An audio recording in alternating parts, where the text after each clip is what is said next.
Today we're reading from Srimad Bhagavatam, Canto 10, Chapter 9, titled Mother Yashoda Binds Lord Krishna, Text 19. Om Namo Bhagavate Vasudevaya.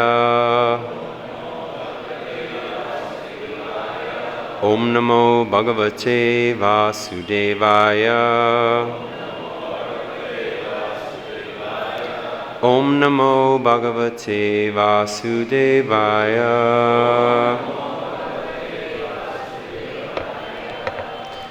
Evam sandarśitā aṅga. Evam sandarśitā aṅga. Evam sandarśitā aṅga. hariṇā bhṛtya-vaśyatā. hariṇā bhṛtya-vaśyatā. hariṇā bhṛtya-vaśyatā. sva-vaśenāpi kṛṣṇena. sva-vaśenāpi kṛṣṇena. sva-vaśenāpi kṛṣṇena. yasyedaṁ seśvaraṁ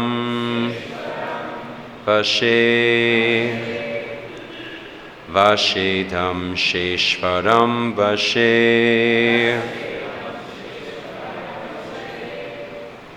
yasyedaṁ seśvaraṁ vaśe. evaṁ sandarśitā aṅga. hariṇā bhṛtya-vaśyatā. sva-vaśenāpi kṛṣṇena. yasyedaṁ seśvaraṁ vaśe. evaṁ sandarśitā aṅga. hariṇā bhṛtya-vaśyatā. sva-vaśenāpi kṛṣṇena. yasyedaṁ seśvaraṁ vaśe.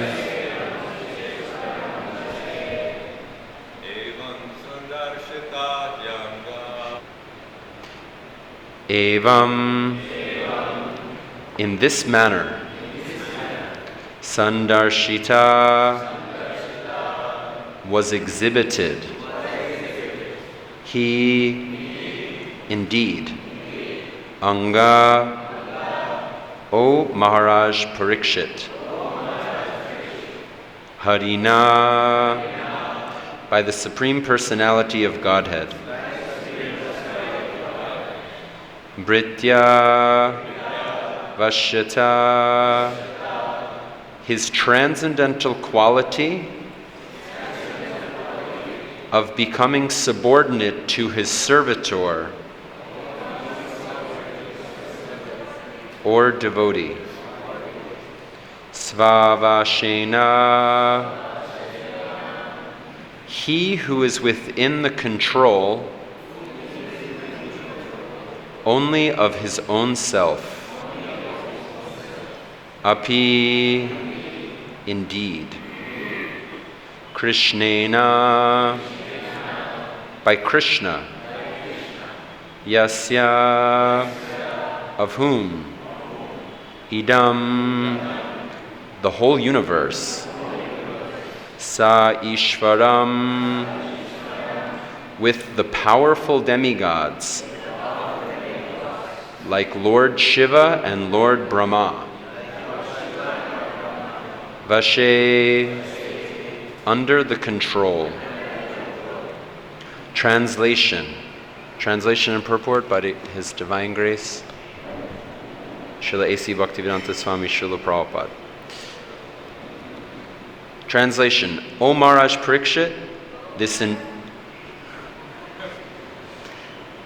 Parīkṣit, this entire universe, with its great exalted demigods like Lord Śiva, Lord Brahmā, and Lord Indra, is under the control of the Supreme Personality of Godhead. Yet the Supreme Lord has one transcendental attribute. He comes under the control of His devotees. This was now exhibited by Kṛṣṇa in this pastime. Purport: this pastime of Kṛṣṇa's is very difficult to understand, but devotees can understand it. It is therefore said, Darshayams tad vidam loka atmano bhṛtya-vaśyatā. The Lord displays the transcendental attribute of coming under the control of His devotees. As stated in the Brahma Samhita, Ekyo pyasau rachayutam jagad andakotim yakchaktir asti jagad andachayayad anta andantarasta paramanu chayantarastam govindamadi purusham tamaham bhajami. By His one plenary portion as Paramatma, the Lord controls innumerable universes with all their demigods, yet He agrees to be controlled by a devotee. In the Upanishads, it is said that the Supreme Personality of Godhead can run with more speed than the mind. But here we see that although Kṛṣṇa wanted to avoid being arrested by his mother, he was finally defeated, and Mother Yashoda captured him. Lakshmi sahasrasata sambrahma sevyamanam. Kṛṣṇa is served by hundreds and thousands of goddesses of fortune. Nonetheless, He steals butter like one who is poverty-stricken. Yamaraj, the controller of all living entities, fears the order of Kṛṣṇa, yet Kṛṣṇa is afraid of his mother's stick. These contradictions cannot be understood by one who is not a devotee, but a devotee can understand how powerful is unalloyed devotional service to Kṛṣṇa. It is so powerful that Kṛṣṇa can be controlled by an unalloyed devotee. This bhṛtya-vaśyatā does not mean that he is under the control of the servant. Rather, he is under the control of the servant's pure love. In Bhagavad Gita 1:21, it is said that Kṛṣṇa became the chariot driver of Arjuna. Arjuna ordered him, Senayor ubayor madhye ratam stapaya me chuta. My dear Kṛṣṇa, you have agreed to be my charioteer and to execute my orders. Place my chariot between the two armies of soldiers.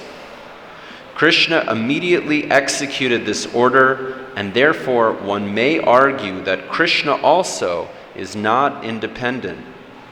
But this is one's ajnana, ignorance.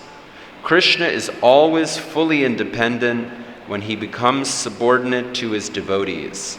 This is a display of Ananda Chinmaya Ras, the humor of transcendental qualities that increases his transcendental pleasure. Everyone worships Krishna as the Supreme Personality of Godhead, and therefore he sometimes desires to be controlled by someone else. Such a controller can be no one else but a pure devotee.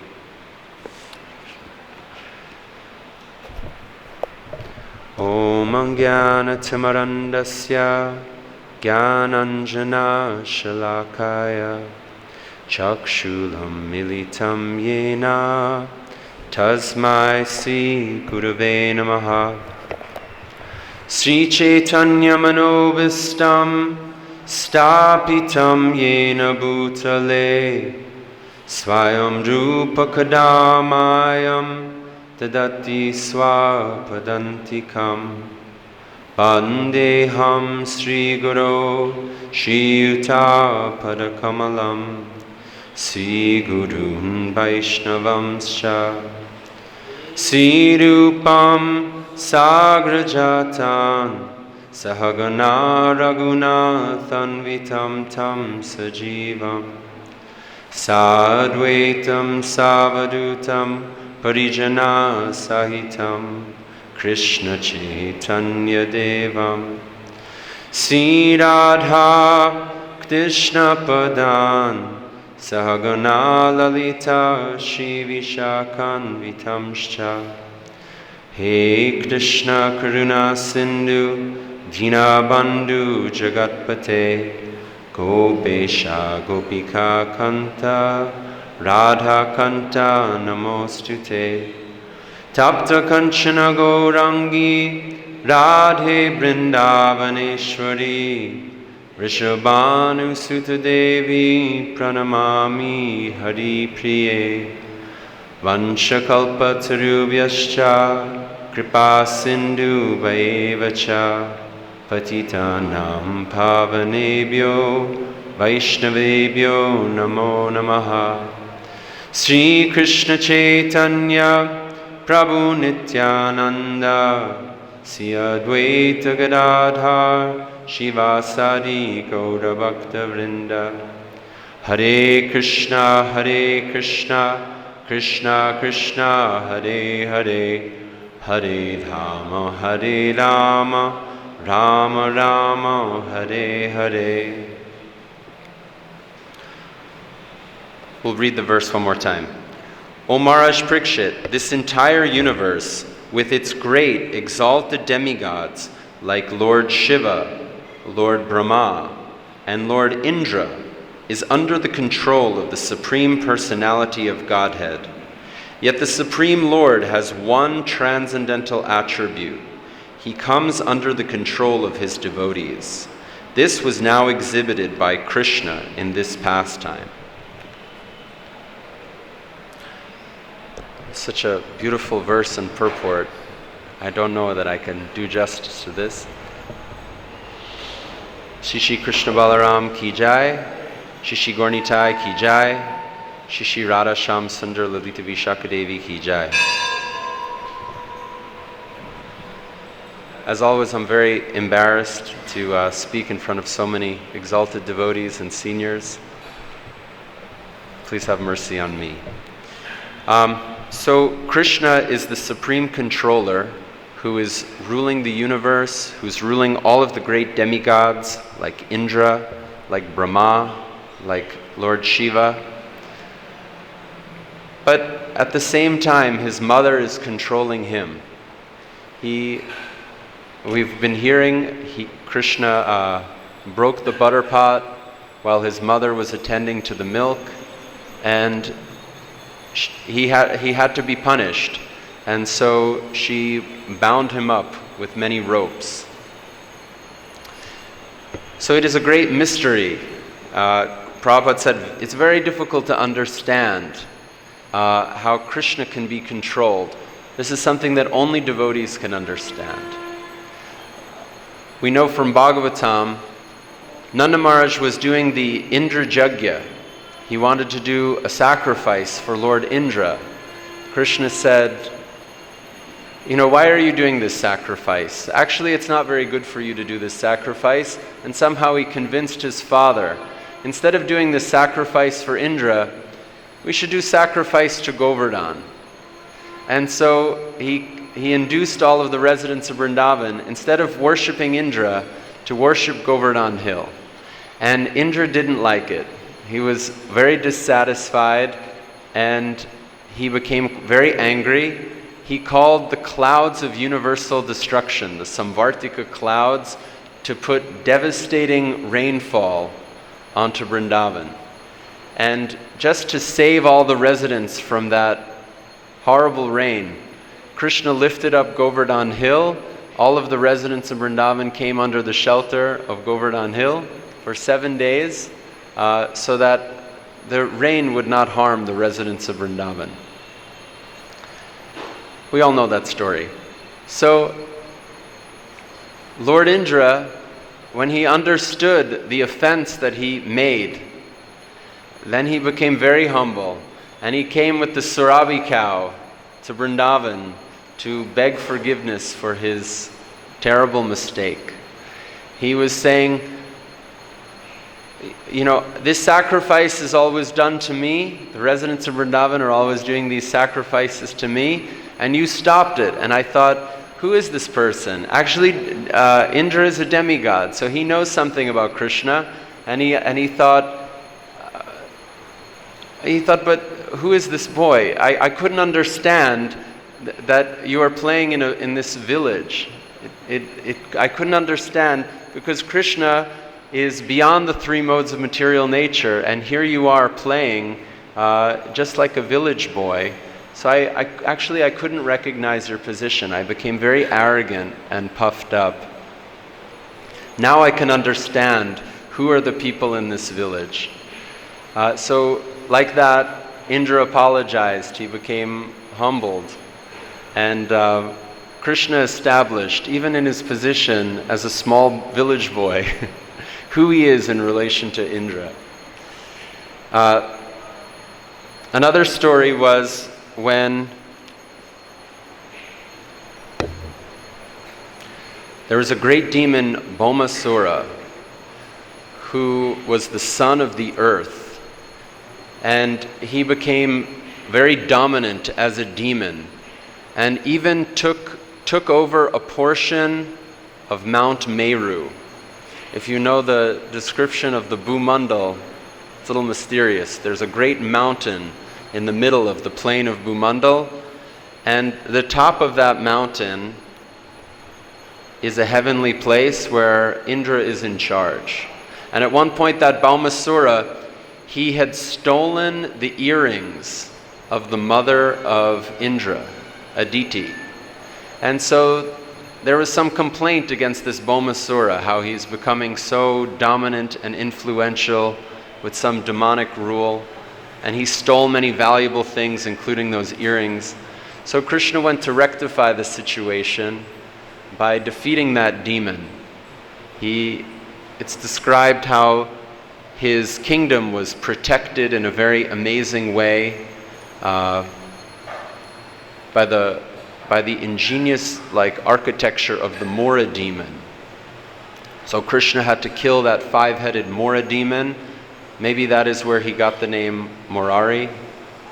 And then finally he defeated that Bhaumasura demon, and he retrieved the earrings that had been stolen, and he took his wife Satyabhama to the capital city in heaven where Indra was ruling. He personally took to return the earrings of Indra's mother.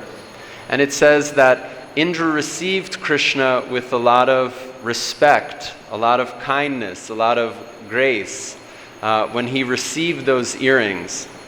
But on the way out, Satyabhama, she was interested in getting a parijata flower from heaven. Narada Muni had, a little bit in a mischievous way, he gave some parijata flowers to another one of Krishna's wives, Rukmini. He wanted to create some jealousy amongst the wives of Krishna to see how Krishna would manage the situation. And so Rukmini had that beautiful parijata flower, and Satyabhama didn't have that flower. So she also wanted such a flower, that my husband should also give me such a beautiful flower. And so she expressed that to Krishna while they were in this heavenly city. And Krishna said, "Why you just want one flower? We should take the whole Parijata tree." And so they took that Parijata tree, and Indra really didn't like it. Indra became very angry. And Prabhupada writes in the Krishna book that materialistic people are like this. When it's for their sense gratification, they can be very cultured, very polite, very respectful. You know, you can think of like business people and politicians. They can act in a very nice way and receive others with great respect and culture. But then when there is something against their sense gratification, then they can also show their quality, how they can be cruel, how they can be merciless. And so Indra had behaved very nicely when Krishna was returning the earrings. But when Krishna wanted the Parijata tree, then Indra became very upset. And he fought with Krishna. And so Krishna had to defeat Indra and subdue him. They took that Parijata tree. It was established in the courtyard of the palace of Satyabhama and created a very beautiful atmosphere. So that's another instance how Indra is controlled by Krishna. He wanted to fight with Krishna, but he cannot defeat Krishna. And Brahma, we know the story, after the killing of the Aghasura demon, Krishna went with his cowherd boyfriends to the bank of Yamuna to take their lunch. And somehow the cows had wandered off. And if you have a guest and they're taking prasadam, it's nice if all the arrangements will be made. You shouldn't let the person get up in the middle of their meal. And so Krishna also, he was very sweet and polite like that. He told all of his friends, "No, please, you're in the middle of your meal. Don't get up now. I will take care of the cows." And so Krishna went to try to search out for the cows. And just at that time, Lord Brahma, he thought, "I will play a joke. I'm not sure who is this Krishna." There's a description of Krishna. He was taking prasadam, eating with his left hand. And so everyone knows you cannot eat with your left hand. And so he was, "Who is this Krishna? Let me play a little joke on Krishna." And so just at that time, when Krishna had stepped away from his friends, Brahma thought he could steal all of the cowherd boys and all of the cows as well. And so he wanted to see, how will Krishna adjust to this situation? How will he manage? And what he saw was that all of the boys were still there. What had happened was Krishna personally expanded and took the form of all those cowherd boys, all of those cows. And for 1 year, he played in the role of all of those cowherd boys and cows. And Brahma was entirely bewildered, and he also could understand his mistake. He thought it was just some rascal child eating with the wrong hand, but then he could understand. When he went to apologize and pray to Krishna to make up for this offense, Krishna revealed how he showed all of those boys, they manifested their forms as four-handed Vishnu forms. And so Brahma could understand who he was dealing with. So he prayed to Krishna. He said, "Some people will say, I know everything about Krishna." He said, "I don't have anything to say about such people." He said, "For myself, all I can say is that the opulence of Krishna is absolutely beyond my mind and senses." When we would read with Bhubaneswar Prabhu, sometimes a philosophical point would come out and we couldn't totally understand the point. Or, there would be a question and it wouldn't be completely resolved. So Bhubaneshwar would resolve it. He would say, "You can't understand with your puppy dog brain." So Brahma said something like that. I cannot understand with my puppy dog brain. And in another instance, Brahma came to Dwarka to visit Krishna. And he told the guard, "Please inform Krishna that I have come to meet with him." So the guard came back and said, "Krishna is asking which Lord Brahma has come to see him. And I am the four-headed Lord Brahma." So when Brahma met with Krishna, Krishna says, "Are you well? Is there anything that I can do for you?" Brahma said, "We will come to that, but first I have a question. Before I could come into the city, you had asked, which Brahma has come to see you? So are there any other Brahmas?" So Krishna, he smiled and he meditated, and at that time, so many Lord Brahmas came. And some of them had 10 heads and 100 heads and 1,000 and 1,000,000 heads, and they all offered their respects to Krishna. And Krishna explained, there are so many Lord Brahmas. You are a very small Brahma. Your universe only has a diameter of 4 billion miles, so therefore you have 4 heads. But there are actually so many universes, some of them are much, much bigger than yours. So in that way, Lord Brahma could understand his position in relation to Krishna. And then for Shiva, we can tell a story. There is the story of Vrikasura. Vrikasura was thinking, he wanted some benediction, and he was thinking, who should I pray to this benediction for? And he met Narada Muni. And understanding the mind of this person, Narada Muni said, you should pray to Lord Śiva, because he's a very easily pleased person. And so that Vrikasura, he did a very horrible sacrifice. He created a sacrificial fire, and he would cut his own flesh and put the flesh of his body into that fire. And after a few days, he became frustrated. Where is Lord Śiva? I need to see Lord Śiva to get my benediction. And he was just about to cut off his own head. And just at that time, Prabhupada says, if any man is on the verge of suicide, anyone will want to save that person. So Śiva also, he wanted to save. Hey, please, no need to do that.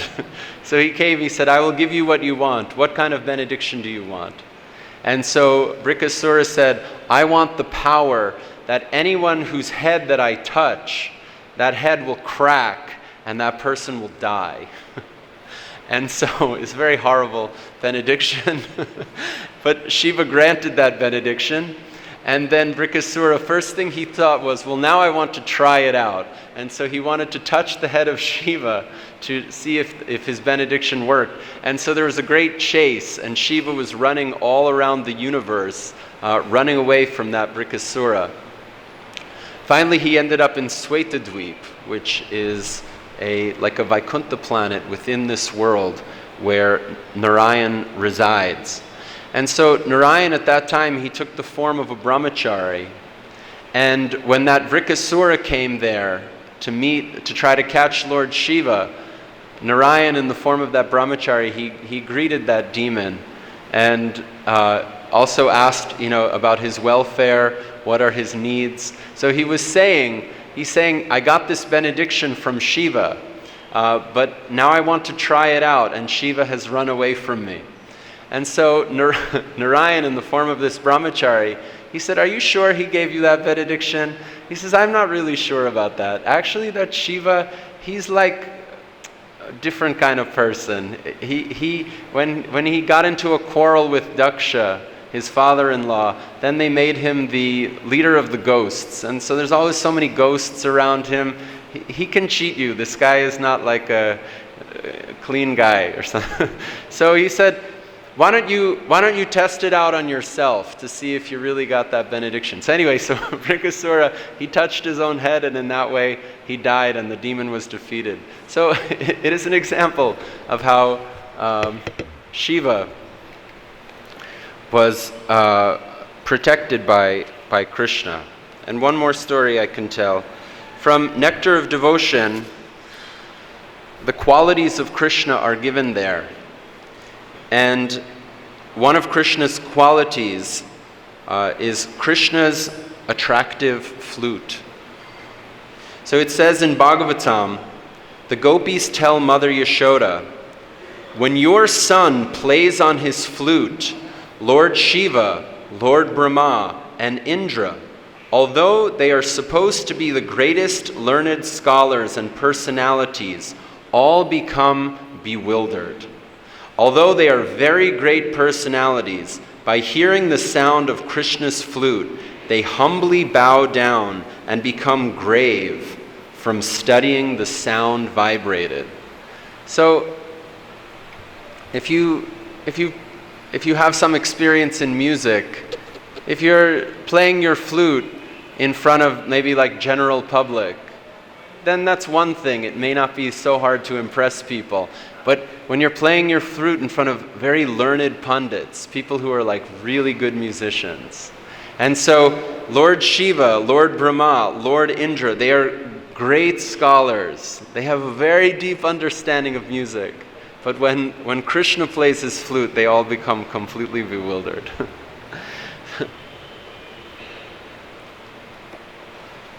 So this point is to say, and I'm taking so much time to say it, Kṛṣṇa is the Lord of these great controllers.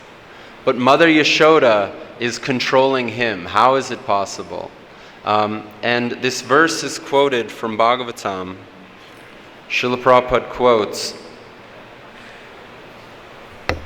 the Lord displays the transcendental attribute of coming under the control of his devotees. This shloka will come in the 11th chapter. What's said there is, after Kṛṣṇa took down, after he broke the Arjun trees, and the sons of Kuvera came out. So then there's some description how Kṛṣṇa was a boy in the house of Nanda Maharaj. If Mother Yasoda needed something, like she would ask for a wooden plank to be seated on. So Kṛṣṇa, even it was heavy, he would carry that plank for Mother Yasoda. And it says, when Nanda Maharaj, when he was worshipping Narayan, sometimes he would ask for his wooden slippers. And so Kṛṣṇa would carry on his head the wooden slippers of his father. Sometimes he was asked to carry heavy things, and it would be too much for him, too much for Kṛṣṇa. So just he would move his arms because he couldn't do it. So this person who is the Lord of all of these great controllers, how he is controlled by his devotee.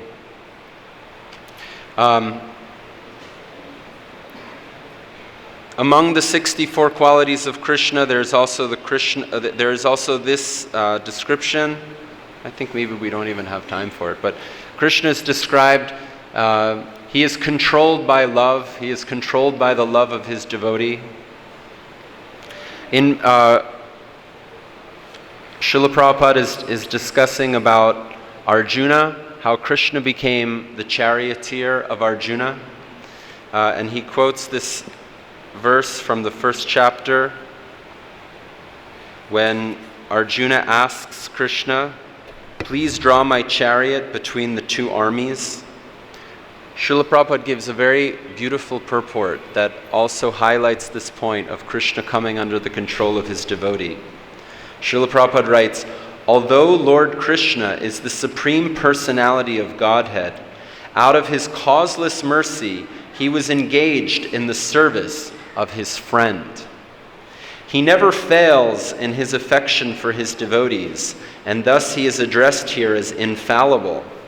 As charioteer, he had to carry out the orders of Arjuna, and since he did not hesitate to do so, he is addressed as infallible. Although he had accepted the position of a charioteer for his devotee, his supreme position was not challenged. In all circumstances, he is the Supreme Personality of Godhead, Rishikesh, the Lord of the total senses. The relationship between the Lord and his servitor is very sweet and transcendental. The servitor is always ready to render service to the Lord, and similarly, the Lord is always seeking an opportunity to render some service to the devotee. He takes greater pleasure in his pure devotees assuming the advantageous position of ordering him than he does in being the giver of orders.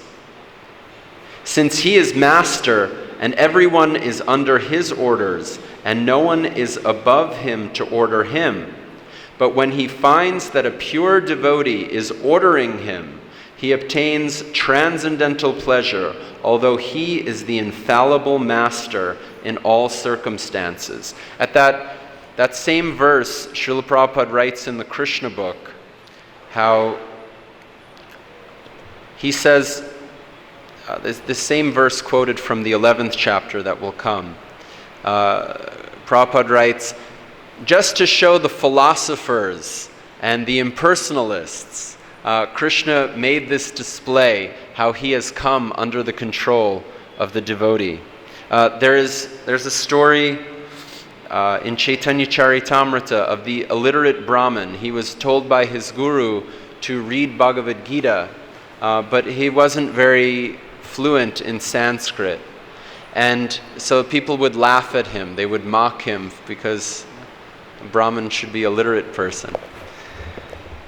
And so when Chaitanya Mahaprabhu met that person, he was crying.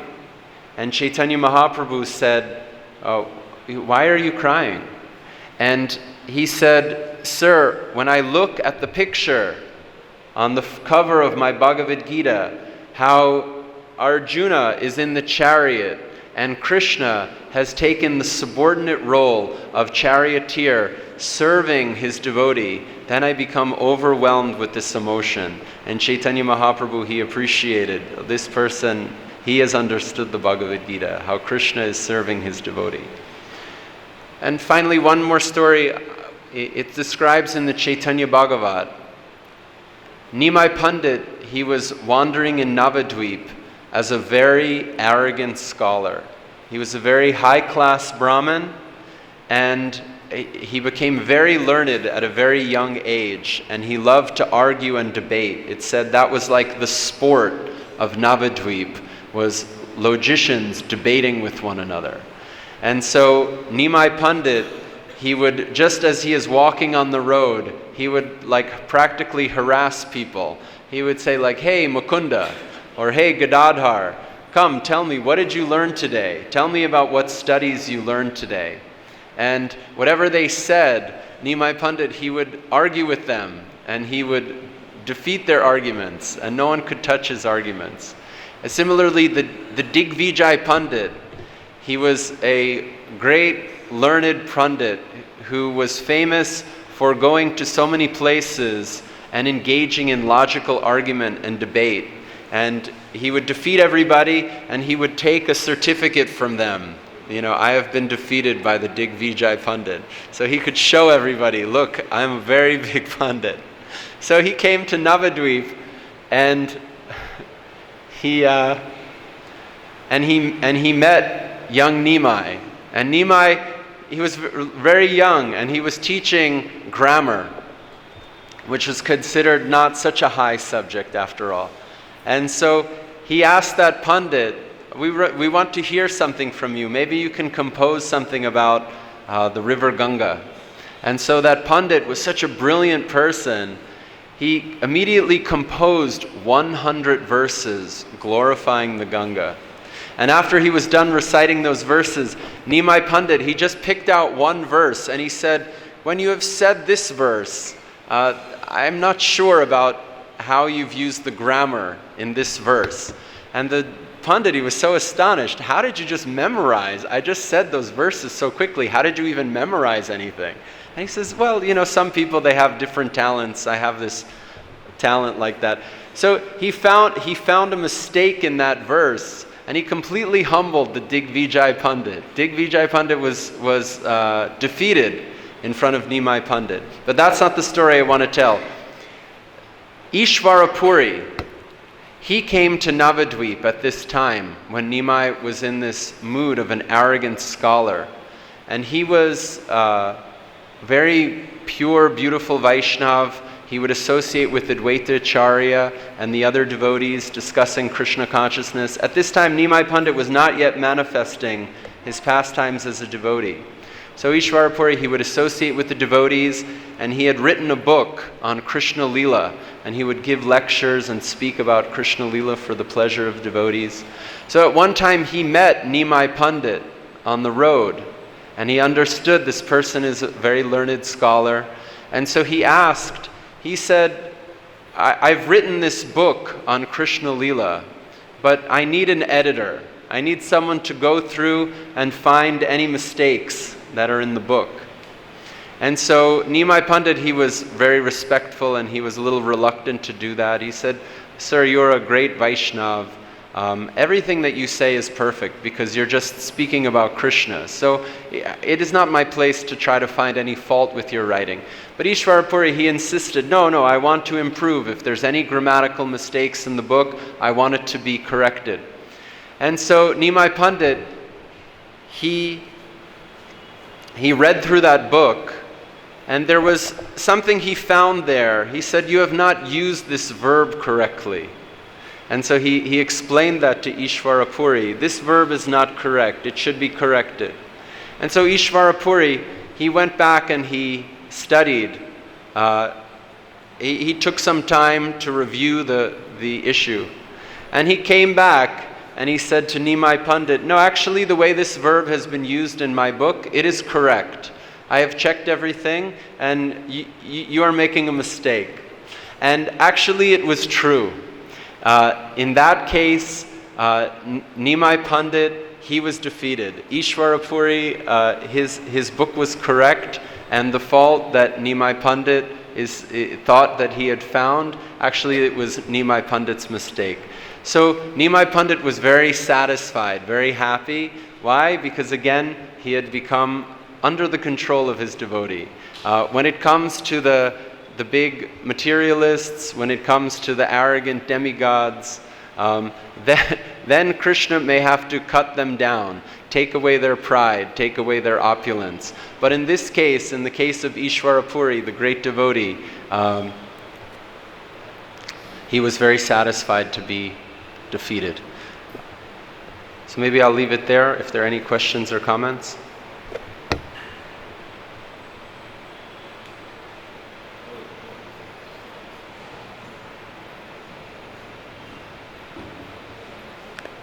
Thank you. So Indra, he seems to get in trouble a lot. And Krishna Mahārāja did 99 yagyas, and he went pretended to be a sannyasi, a brahmachari, and then Prithu's son came and captured, brought the horse back. He said Indra started all these false religions because of pretending to be a renunciate, especially in Kali Yuga. No one should ever take sannyas. Some rare cases, only spiritually very advanced for him. But doesn't Indra learn his lesson, and again he comes back, and then, because, the Parijata thing, his wife's gotten mad, and the other ladies got mad, so Indra had to show up and fight with Krishna. How many times do we learn lessons about that Krishna is actually in charge, the Supreme, and we made mistakes, we pray? Indra did beautiful prayers, but then it seemed like after he prayed, he did it again. Can you comment on that? Doesn't Prabhupada say, the first class intelligence is when you hear the instruction and then you can apply the instruction. And the second class intelligence, you hear the instruction, you see somebody else, how they've also been ruined by not following that instruction, and so then you can learn. And the third class, you also have to suffer. And the fourth class is, you never learn. You make this mistake again and again and again. I'm like that.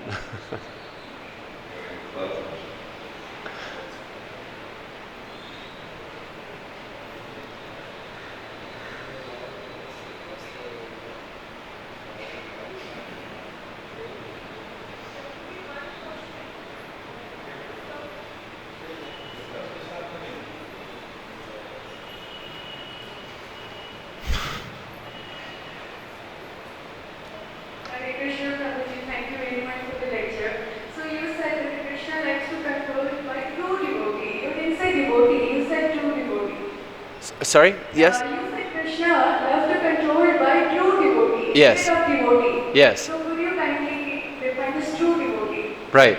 Okay. So Krishna is controlled by pure devotees. Right. There's something said there in our Nectar of Devotion. Bhakti has various characteristics, and one of them is sudurlabha. It is very rare. And specifically it refers to prema bhakti. Sadhana bhakti, there is bhava bhakti, there is prema bhakti. And Krishna is especially a little careful to bless someone with prema bhakti. Why is that? Because that prema bhakti can control Krishna. So Krishna is not so easy to distribute that prema bhakti. Now, as far as our position, if we are not on that level, still there are many nice things said. One of the qualities mentioned about Krishna is that Krishna is very grateful. And the example that's given is Draupadi when she was being disrobed. Right at that time, she threw her hands, she said, "Hey Govinda." And she surrendered to Krishna at that time. And Krishna says, Prabhupada writes, just by that one utterance, just because she said, "Hey Govinda," in that time of great need, so I am so indebted, I feel so much gratitude that she spoke like that. And Srila Prabhupada said, Krishna is very grateful when we are chanting Hare Krishna mantra. We are also chanting his names. He will be grateful for that. He will not forget our chanting. So it's not the same point how Krishna is controlled.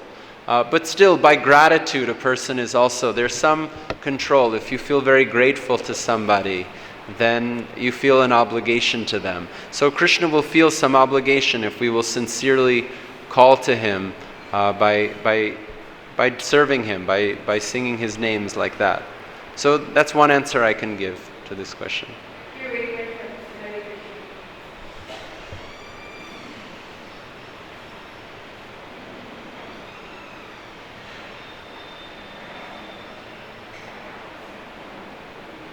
Oh, maybe last question, because I'm sorry to go over time. Thank you for the question. As you mentioned that Yashoda was your devotee. So I have a question. Like after being a devotee, she was showing a stick as a Supreme Personality of Godhead. So was it like that was not a sin? Like maybe like Say again? It wasn't what? Sin. A sin. Yeah. Yeah. So how it is possible for a pure devotee that showing a stick to Kṛṣṇa, Supreme Personality of Godhead? Even when Yashoda is chastising, it is done out of pure love. I think Prabhu was saying the other day, he was talking about the definition of anyabhilashita shunyam and explaining how perfect that definition of pure bhakti is, because it is not too inclusive, it is not too exclusive. Even though she is threatening Krishna with the stick, and Krishna is becoming terrified because of that. Her mood is in motherly love. She is chastising her son, and so that is her pure devotional service. And it's not only that it is not a sin. Krishna enjoys that more. We heard that here in this purport in the Bhagavad Gita. Krishna is enjoying more how the devotee is controlling him, in so many ways, is defeating him, controlling him. Right. Krishna is fighting with devotees. Panchagoda Prabhu is saying Bhishmadev. They were fighting, throwing arrows at each other. And maybe it's when Bhishmadev is shooting at Krishna, Krishna is accepting it like a devotee offering flowers. Because that was their relationship. So it's not... Yeah, it can't be artificially imitated. If you want to, shoot an arrow at... It's not your position to do that, or if you want to, beat on the deity of Krishna. But for these great devotees, we can appreciate that these things are there in pure devotional service. They are possible. Maybe we'll leave it there. Grantaraj Srimad Bhagavatam ki jai.